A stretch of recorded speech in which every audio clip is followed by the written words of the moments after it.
इन दोस्तों, आज आप सभी को यह बताऊंगा कि कस्टमर केयर के नाम पर कैसे साइबर फ्रॉड किए जा रहे हैं साइबर क्राइम के अपराधियों के द्वारा। इसी पर आज आप सभी के समक्ष चर्चा करेंगे। आप सभी से मेरा अनुरोध है कि आप सभी इस वीडियो को स्किप नहीं करें और अंत तक देखें। तो आइए शुरू करते हैं। जब भी हम किसी समस्या में होते हैं तो वैसे स्थिति में हम अपने समस्या का समाधान कस्टमर केयर के नंबर से करना चाहते हैं। एग्जाम्पल के तौर पर मैं आप सभी को बता दूं कि मान लीजिए कि हम बैंक की सेवा से असंतुष्ट हैं या बैंक से किसी प्रकार की मेरी कोई शिकायत है, तो वैसे स्थिति में हम बैंक के कस्टमर केयर से संपर्क करना चाहते हैं। तो इसके लिए हम क्या करते हैं? सबसे पहले हम लोग क्या करते हैं कि गूगल हो, याहू हो या बिंग हो या कोई और सर्च इंजन, उस पर विजिट करके हम लोग कस्टमर केयर का नंबर सर्च करते हैं।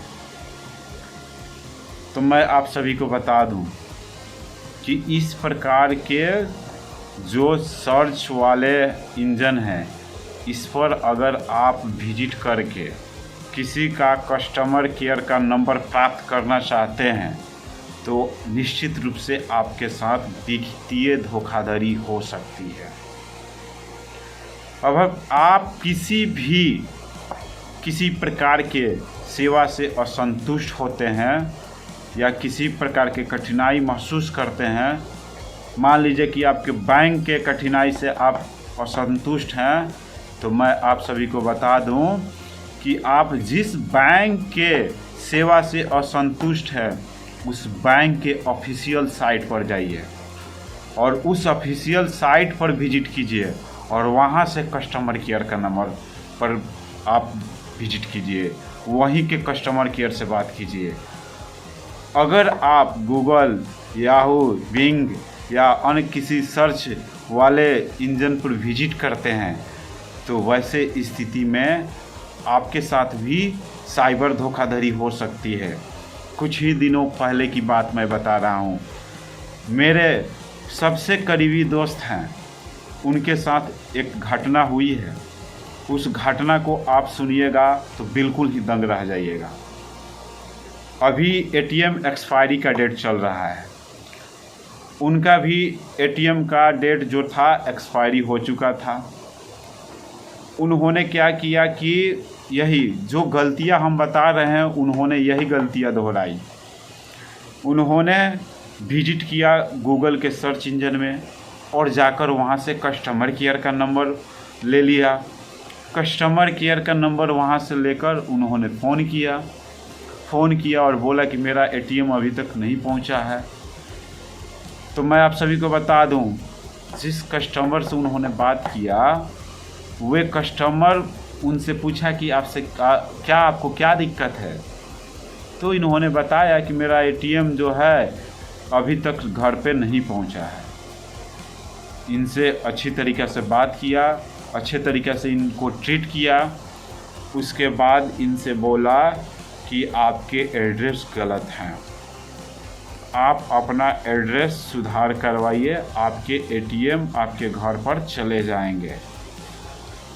और साथ ही साथ बोला इनसे कि एड्रेस सुधारने के आपके 10 रुपया चार्ज लगेंगे।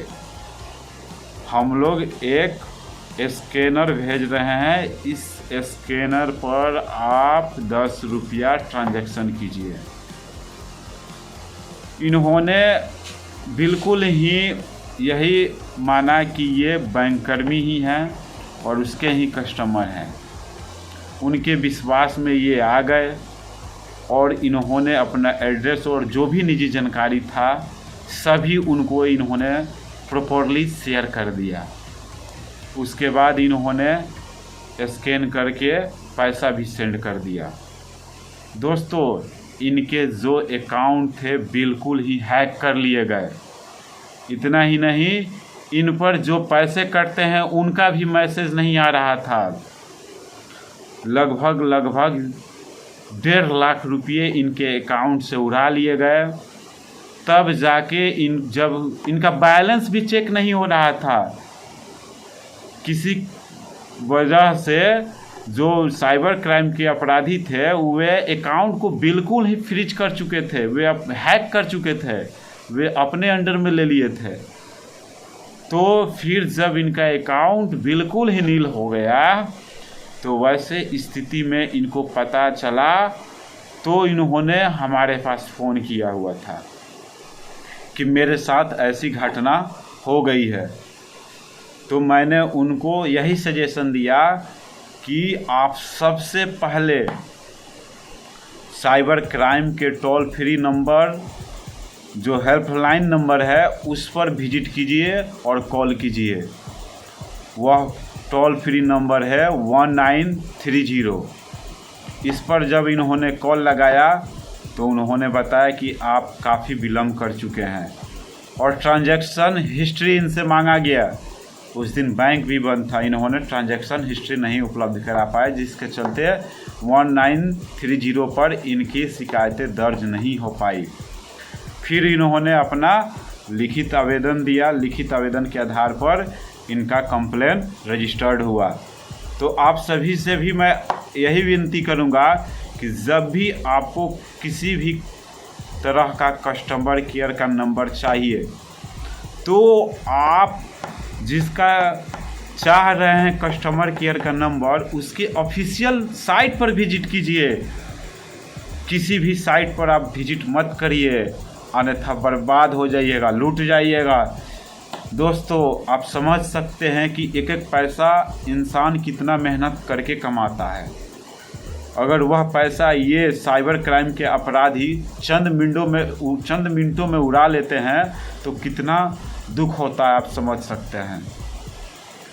इसलिए आप सभी से मेरा बार बार विनम्र अपील भी है कि किसी भी कस्टमर केयर से आपको बात करना है तो आप उसके ऑफिशियल साइट पर विजिट करके कस्टमर केयर का नंबर लेकर बात करेंगे।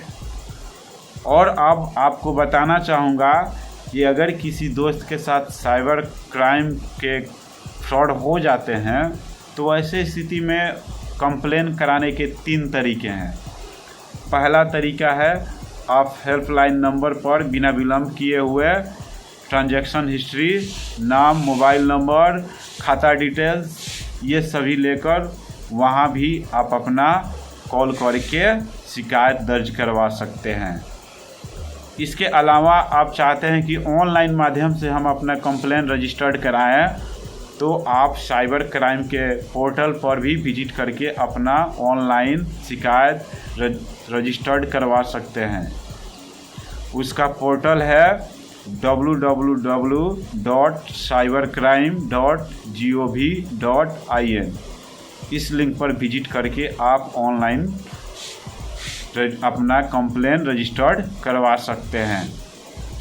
इसके अलावा भी कंप्लेन अगर आप चाहते हैं कि हम थाना विजिट करके करें तो हर ज़िला में एक साइबर थाना खोला गया है जो कि स्पेशली साइबर के कांड को ही हैंडल करता है। वहाँ भी विजिट करके आप एक लिखित आवेदन देकर साइबर अपराध के विरुद्ध एक कांड दर्ज करवा सकते हैं। तो दोस्तों, आप सभी को जो मैंने बताया यह निश्चित रूप से आप सभी समझ गए हैं कि हम लोगों को किसी भी कस्टमर केयर से बात करना है तो सिर्फ और सिर्फ ऑफिशियल साइट पर विजिट करके ही बात करना है। इसी प्रकार के वीडियो बनाकर मैं लोगों को साइबर क्राइम के विरुद्ध अवेयरनेस कराते रहता हूं ताकि वे लोग किसी प्रकार के साइबर फ्रॉड में नहीं पड़ें और किसी प्रकार का साइबर फ्रॉड उनके साथ नहीं हो पाए।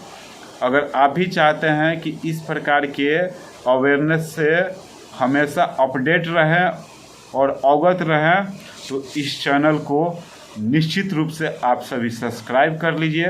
तब तक के लिए धन्यवाद।